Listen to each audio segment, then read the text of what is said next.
Bonjour. Alors, nous allons continuer notre cas sur la gestion de la paie. Et donc, dans cette vidéo, nous allons voir comment créer les fiches du personnel. Alors, on nous a demandé au point 4.2 de notre cas pratique de créer les fiches des salariés. Ici, nous avons les données. Donc, c'est une partie du personnel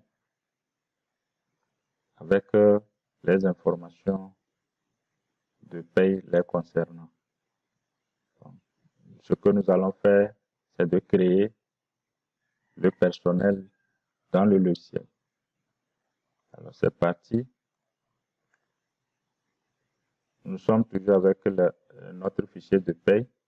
Donc, pour créer les fiches des salariés, je vais cliquer sur Liste, Fiches de personnel. Et alors, je vais créer ici je vais cliquer sur Créer. Voilà. C'est dans cette partie que je vais renseigner toutes les informations de paie concernant le salarié. Alors, le premier que nous allons créer, c'est M. Lingo Dossi, qui est directeur financier et comptable.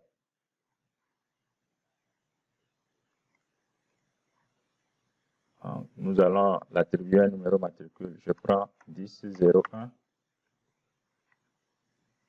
Civilité et nom. Ici, c'est Lingo. Le prénom, c'est Dossi.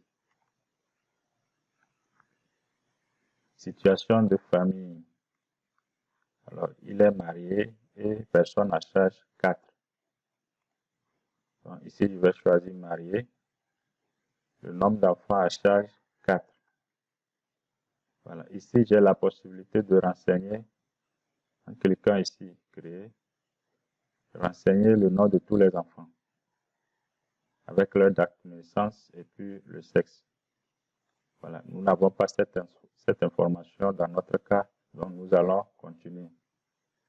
Donc, sa date de naissance, la date de naissance c'est le 12 février 1984, 12-02-84. Alors, je vais choisir le code du pays. Je renseigne la commune, la nationalité. Donc, il faut choisir la nationalité ici. C'est togolaise. Le numéro de sécurité sociale qui nous a été fourni, c'est le 128-101. Donc ici, je mets 128-101. Voilà. On peut compléter avec le reste des informations, mais c'est ce que nous avons pour notre cas pratique. Donc, au point 2 ici, donc j'étais avec l'état civil. Maintenant, je vais sur les coordonnées. Alors, on ne nous a pas fourni toutes les informations, mais nous allons renseigner les informations concernant la banque. Donc, on a le numéro de banque et la banque c'est BNC. Donc, nous allons renseigner les informations concernant la banque. Je change le pays. Ici, le code guichet c'est 01020. 01020. Alors, le numéro de compte, je vais copier.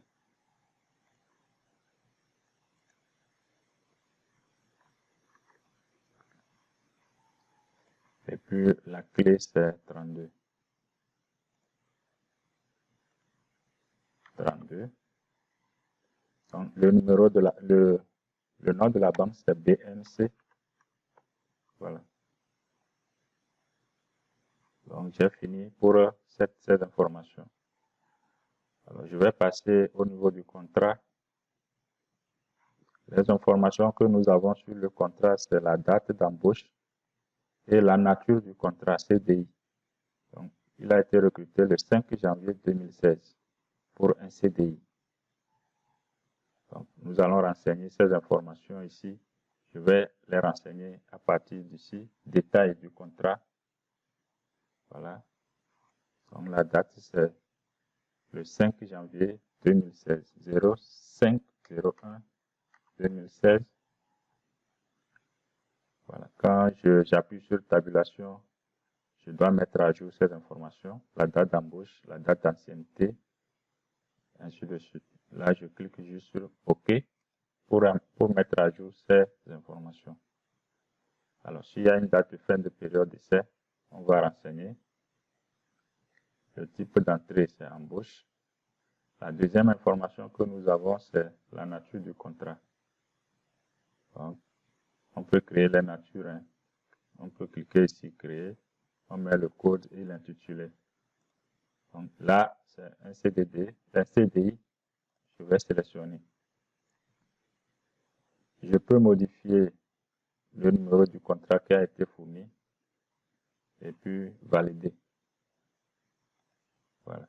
Donc quand je valide, toutes les informations sont mises à jour.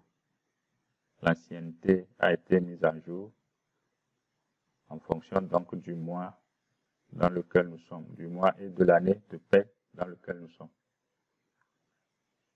Alors, donc, nous avons fini avec le contrat. Nous passons au niveau du poste. Le poste occupé par l'employé. Au niveau du poste, nous avons ici ces informations concernant le poste, le département, le service, l'unité, ainsi de suite. Alors, c'est plus utile lorsque nous utilisons la gestion des carrières. Mais pour notre cas, nous pouvons juste nous contenter de renseigner l'emploi occupé ici. Donc, on peut toujours créer les fonctions de l'entreprise ici. Avec créer, on met un code et puis l'intitulé. Voilà. Donc, ce monsieur, lui, il est directeur financier et comptable. Je vais sélectionner directeur financier et comptable. Alors, la deuxième information que nous avons qui nous intéresse, c'est l'indice. Donc, ici, nous allons renseigner la classification de l'employé, son indice. Il est à l'indice 6500.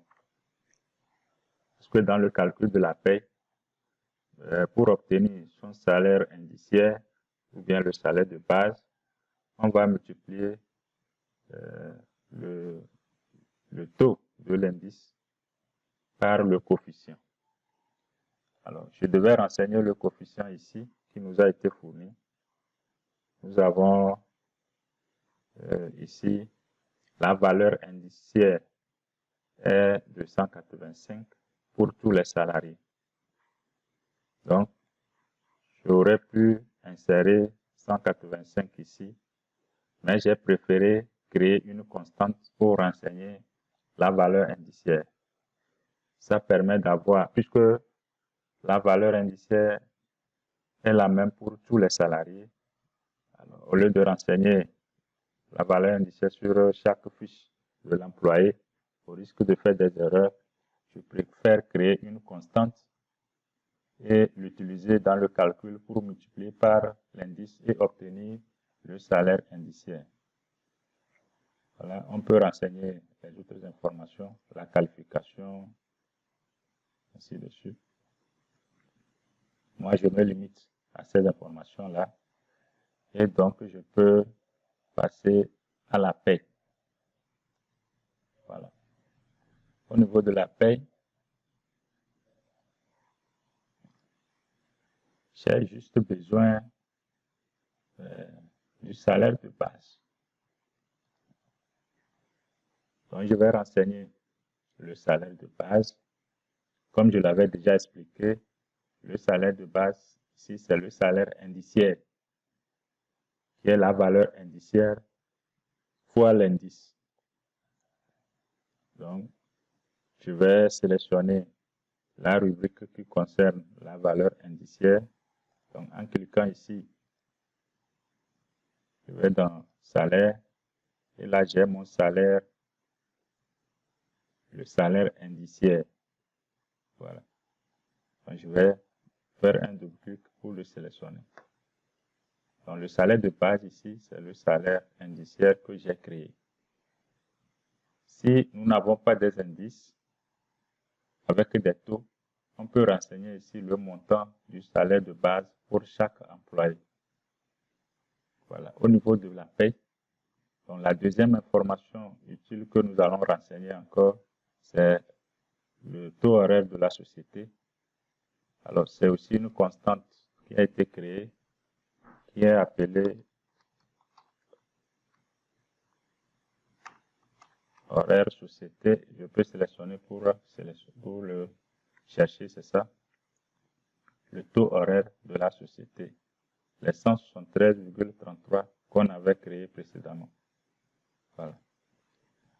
Donc, si j'ai les deux informations, ça suffit déjà pour les paramètres au niveau de la paie du salarié. Alors, les autres informations, on peut les renseigner.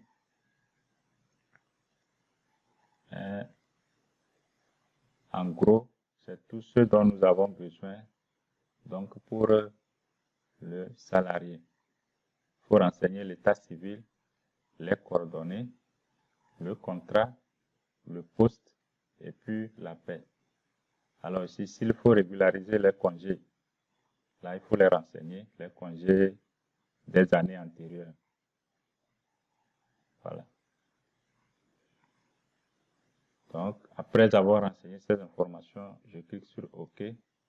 Et donc, mon premier employé a été créé. Voilà, dans la liste des salariés, j'ai donc le premier salarié qui a été créé. Si je fais un double-clic, je peux toujours revenir et modifier certaines informations le concernant. Voilà. Donc, nous allons arrêter ici et créer la liste, le reste du personnel dans la prochaine vidéo. Donc, à très bientôt.